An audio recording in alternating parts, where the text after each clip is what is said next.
there, welcome to Conflict News 2042 complete situation report for you from Israel-Palestine war.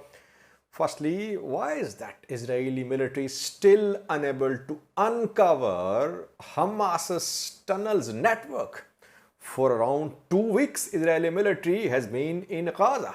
Why is that these tunnels are turning into elusive projects for Israeli military?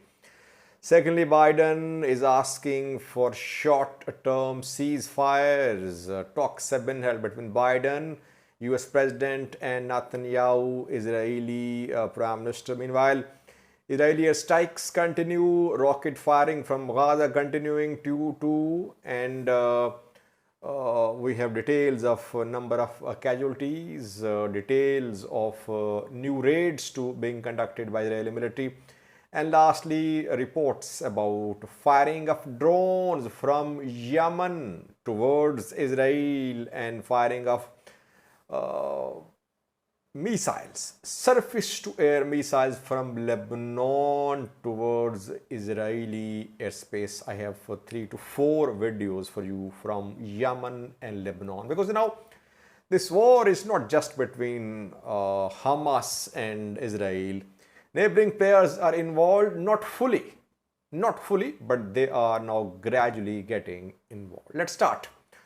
Firstly, for around 2 weeks, Israeli military has been operating in Gaza now. Ground operation in Gaza has support of Israeli air and naval assets. Israeli Navy is shelling Palestinian targets, disability targets. Israeli Air Force is conducting airstrikes on Gaza, and Israeli ground forces are conducting operations on the ground in Gaza. But still, and we have seen that Israeli military launched a digging operation this week to uncover Hamas's tunnel networks. Then bunker busters were fired to penetrate the ground in Gaza to reach underground network of tunnels of Hamas. Any success? No success so far. Reportedly, Israeli military has failed to uncover Hamas's tunnels network, and now it is being acknowledged by some Israeli news sources that the tunnel network being used by Hamas and PIJ and other Palestinian groups is very complex and intricate. It's difficult to uncover, to destroy this tunnel network. So 2 weeks almost, and still no signs of Israeli military reaching one end or some part of the tunnel. Though we know that Israeli military has entered Gaza from multiple directions, from 3 sides at least. Israeli military has entered Gaza. You can see a picture on your screen showing the blue colored area, which is part of Gaza, but it is now under the control of Israeli military. You can see the Israeli military is between north and south of Gaza. It has entered Gaza from the north as well, but still military unable to uncover underground tunnel networks of Palestinian groups. That is what we have been able to confirm. Secondly, Biden wants a short-term ceasefire. Last time there was a phone call between Joe Biden and Benjamin Netanyahu, Israeli Prime Minister. Reportedly, Biden called for a 3-day ceasefire in his talk with Netanyahu.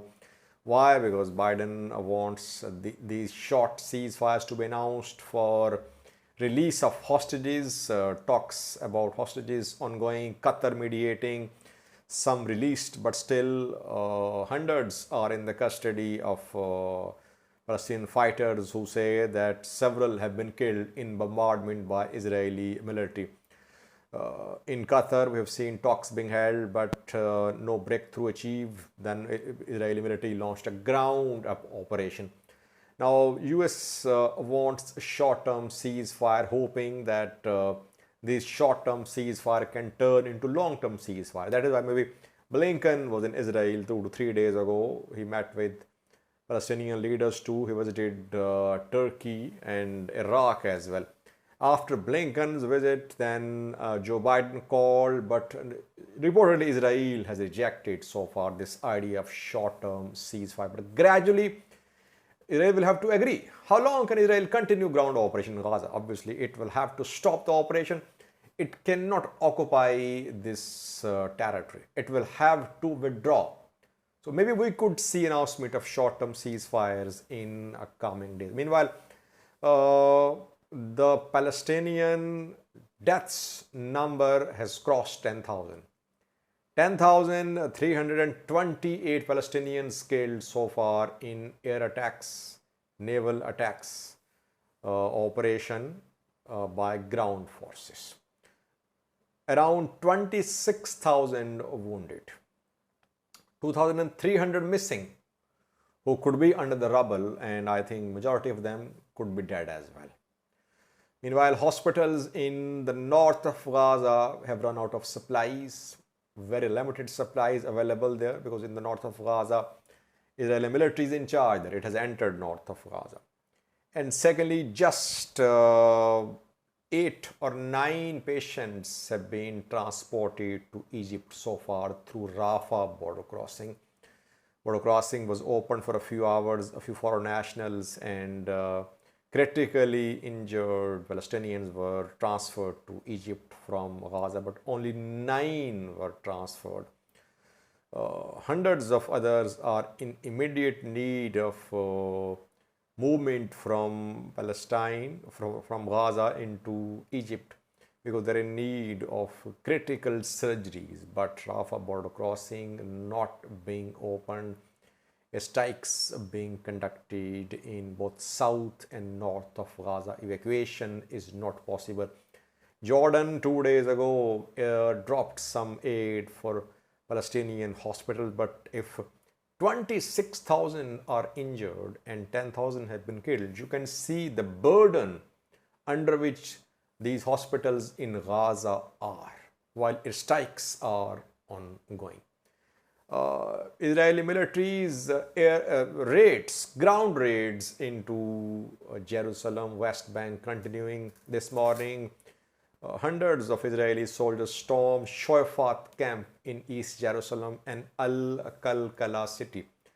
Around 150 Palestinians have been killed in these airstrikes, in these ground raids. Mostly at night raids are conducted, but now Israeli military has started conducting raids in the day as well. This morning, Shoifat camp was stormed. Kalkala city was stormed as well by Israeli forces, ground forces. Now, Lebanon-Israel border, firing of missiles, rockets, drones from Yemen towards Israel. I have a few videos for you. First video released by Hezbollah around 24 hours ago shows a logistics vehicle of Israeli military which was hit in an attack from Lebanon by Hezbollah fighters. Hezbollah has this precision striking capability. Though Hezbollah is not fully part of the war, but its strikes are very precise. It has precisely hit vehicles, tanks, APCs, communication towers, cameras on Israel-Lebanon border. Vehicle of Israeli military was very precisely hit in a missile attack from Hezbollah side from Lebanon. Secondly, last night a video was published showing a surface-to-air missile fired from Lebanon towards an Israeli fighter jet. No confirmation from IDF, but the Hezbollah has this capability to to shoot down Israeli fighter jets and bombers too. Most of the missiles being fired from Lebanon are ATGMs, but Hezbollah definitely has surface-to-air missiles too.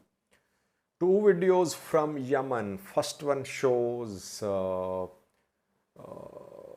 drones fired. According to Houthi fighters, the drones were fired towards Israel, though we have no information about any impact registered in Israel. Second video shows a graduation ceremony of Houthi fighters. They can be seen parading on Israeli and US flag.